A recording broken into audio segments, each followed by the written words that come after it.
ہر ایک سے سیکھتے رہے, کبھی آکڑ میں نہ آئے کہ میں بڑا ہو گیا ہوں. نہیں, 3 سٹیپ ہے. مجھے نہیں آتا, ایسا بندہ ڈھونڈے جسے آتا ہے, ہاتھ باندھ کے اس سے سیکھ لے, ختم ہوگی بات. نماز ایک الگ چیز ہے نا, یعنی ایک الگ سے ٹاپک ہے. تو نماز کس کو آتی ہے؟ عالم صاحب کو, جو مسجد کے علامہ صاحب ہیں ان کو صحیح آتی ہے نا, چلے جائیں ان کے پاس, ایک دن چلے جائیں. مان لیں میری بات, نماز پورا آرٹ ہے, سٹائل ہوتا ہے اس کا. ویسے نہیں کہ فلاں نے کہا, ابو نے سکھا دیا, وہ آگے بابا جیسے پڑھ رہا ہے تو ویسے ہی نہیں. یہ طریقہ ہے, ورنہ مزہ نہیں آتا. آپ میں سے لوگ میں کہہ رہے ہوتے ہیں جو نماز پڑھ رہے ہیں مزہ نہیں آ رہا, نماز پڑھنے کو دل نہیں کر رہا, کیونکہ نماز پڑھنی آتی نہیں ہے. کتنا جھکنا ہے, کہاں دیکھنا ہے. میرے ساتھ لوگ کھڑے ہوتے ہیں, ہاتھ باندھے ہوتے ہیں, 10 دفعہ بالوں کو کھجا رہے ہوتے ہیں, 10 دفعہ ایسے ایسے کر رہے ہوتے ہیں. نہیں ہوتی, 3 دفعہ کے بعد ختم ہو جاتی ہے. بہت کچھ ہے اس میں. اچھا, اب آپ کی جو جاب ہے, your expertise, whatever you are doing, either you are working on a machine or you are a finance manager or you are a general manager, there is a complete skill set for that. You must learn how to communicate, how to lead, how to make decisions. Whatever you are, you need training and coaching. And remember, mentor will never go for it. You have to search for the teacher. استاد کبھی ڈھونڈتا ڈھونڈتا آپ کو نہیں آئے گا, ادھر مجھ سے پڑھ لو. آپ کو استاد ڈھونڈنا پڑے گا, اور اگر استاد مل گیا اس کی قدر کرنی پڑے گی. اس کو یہ بھی نہیں آپ کہہ سکتے جتنے بڑے آپ ہو گئے ہیں میں مجھے اپنے شاگردی میں لے لو, فارغ کر دے گا آپ کو. اگر کہیں راہ چلتے بازار میں, خاندان میں, کمپنی میں کوئی ایسا بندہ مل گیا نا جو استاد لگے کہ یار یہ استاد بن سکتا ہے, میں اس سے ہنر لے سکتا ہوں, اب منہ سے نہیں اس کو کہنا کہ میرے استاد بن جاؤ, ماحول ایسا بنا دینا کہ وہ سکھائے آپ کو. نہیں سمجھے؟ ماحول ایسا بنا دینا ہے, اس کی عزت کرنی ہے, اس کی بات ماننی ہے, اس کی بات کو جی سر میں نے کر دی ہے, سر کر دی, سر ہو گیا, خوشامد بھی کرنی ہے اس کی, کیونکہ وہ استاد ہے. یہ ہسپتالوں میں نا آپ دیکھتے ہوں گے بڑے ڈاکٹر کے ساتھ 2-3 چھوٹے ڈاکٹر لگے ہوتے ہیں. ہسپتال میں ایک وارڈ میں 100 ڈاکٹر ہوتا ہے, لیکن بڑے کے ساتھ 2-3 ہی لگے ہوتے ہیں. مجھے 20 سال ہو گئے ڈاکٹرز کے اندر نا, اوپر نیچے کرتے ہیں ان کو. تو میں نے ایک دن پوچھا بڑے ڈاکٹر صاحب سے, ڈاکٹر صاحب یہ 3 کیوں چنے ہیں, یہ سارے کو چھوڑ دیے ہیں؟ کہتے بس بات مانتے تھے. میں نے سوچا یار یہ 3 کتنے خوش نصیب ہیں, یہ اتنا بڑا ڈاکٹر ہے کہ یہ آنکھ سے دیکھے نا بندے کو تو اندر دیکھ لیتا ہے کہ کیا ہو رہا ہے اس کے اندر, اور یہ ہلکا سا بتاتا ہوا دوائی لکھو, اس کو کتنا جاتا ہوگا. لے لو میرا جملہ, 100 years of reading and 1 expert advice.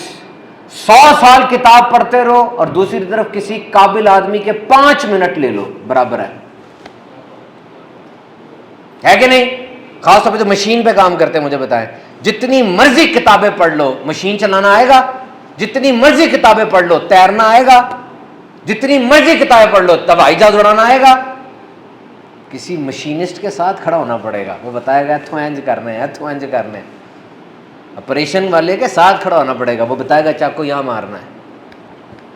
میں غلط نہیں کہہ رہا, پڑھائی کی نہیں ہے. میں خود میرا خیال میں دن میں میری سٹڈی 12 سے 18 گھنٹے ہوتی ہوگی جب میں نے کچھ چیز تیار کرنی ہوتی ہے. پڑھائی ضروری ہے لیکن استاد بہت قیمتی ہے. تو آج سے آپ یہ نیت کریں کہ ہم کچھ نہ کچھ سیکھیں گے. اچھا, ایک بندے نے مجھ سے پوچھا استاد کہاں سے ڈھونڈوں, کیسے ملے گا؟ میں نے اسے کہا شاگرد بننے کے لیے تیار ہو جاؤ, استاد خود بخود نمودار ہو جائے گا. شاگرد بننے کے لیے تیار تو ہو. Education most important. سیکھتے رہو نئی بات. ایسے لوگوں کے پاس جاؤ, جیسے میں کوئی نئی بات بتاتا ہوں, خوشی ہوگی. آپ کے جسم کا جو سب سے اہم میجرمنٹ ہے نا, فاصلہ, وہ کان کی لو سے یہاں تک ہے, کان سے لے کر کندھے تک. ڈھیلا چھوڑے ذرا اپنے آپ کو, ڈھیلا چھوڑیں, بالکل ریلیکس کریں.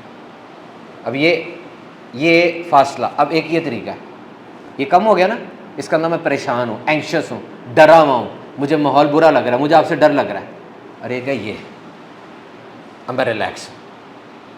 جب بھی انٹرویو دینے جائیں, کسی ماہر, کسی مشہور, کسی بڑے بندے سے ملنے جائیں, سب سے پہلے یہ دھیان رکھیں, یہ ریلیکس رکھنا ہے میں نے. اور یہ اب میں یوں بول رہا ہوں نا, آپ کو بھی غلط سگنل جا رہا ہے نا, کیا ہوا بھائی اس کو یار, کیوں ایسے ہوا بھائی. اور میں کبھی بھی اپنی نوکری میں کسی ایسے بندے کو نہیں رکھوں گا جو خود پریشان ہو, ورنہ وہ پریشان ساروں کو پریشان کر دے گا. ریلیکس رہے, یہ ایک ٹیکنیک ہے. دوسرا بلنکنگ ریٹ اپنا دیکھیں, آنکھیں جھپکنے کا ریٹ بڑا امپورٹنٹ ہے. ایک بندہ 1 منٹ میں 15 سے 20 دفعہ آنکھیں جھپکتا ہے, لیکن جب وہ تیز جھپک رہا ہے اس کا مطلب وہ پریشان ہے, کچھ ہوا ہے. اور اگر وہ نہیں جھپک رہا, وہ فوکسڈ ہے, جس طرح بچہ گیم کے وقت آنکھیں نہیں جھپک رہا ہوتا. CIA, امریکن ایجنسیز, ان کے جب لوگ انٹرویو کرتے ہیں نا, وہ کہتے ہیں کہ ہم اس بندے کے الفاظ کو تو دیکھتے ہی نہیں کیونکہ جھوٹ بول رہا ہے. چور کے الفاظ کو تو نہیں دیکھا جائے گا, وہ تو جھوٹ ہی بولے گا. پھر چور کا کیا دیکھا جاتا ہے؟ یہ چیزیں دیکھی جاتی ہیں, اس کا آنا, اس کا ہاتھوں کو اٹھانا, بلنکنگ ریٹ, اس کا پسینہ آ جانا, منہ کا ایسے بلاک کرنا, آل باڈی لینگویج. یہ 3 چیزیں ہوتی ہیں, ایک ہوتا ہے وربل, ایک ہوتا ہے نان وربل, ایک ہوتا ہے پیرا وربل. وربل جو بول رہا ہوں, وربل جو بول رہا ہوں, یہ صرف 6% آپ پہ گر رہا ہے. یہ بس میرے الفاظ صرف 6% ہے, یہ وربل ہے. اور ایک ہے نان وربل, یعنی باڈی لینگویج, میری آنکھوں کا ہلنا, ہاتھ کا ہلنا, منہ کا ہلنا, جسم کا, یہ باڈی لینگویج. یہ 55% ہے, 55%. اور ایک ہے پیرا وربل, یہ میری جو آواز اوپر ہو جاتی ہے, نیچے ہو جاتی ہے, انٹونیشن اسے کہتے ہیں, یہ 28% ہے. اب یہ تینوں مکس ہوں گی تو تقریر بنے گی. الرٹ ہوں گے آپ.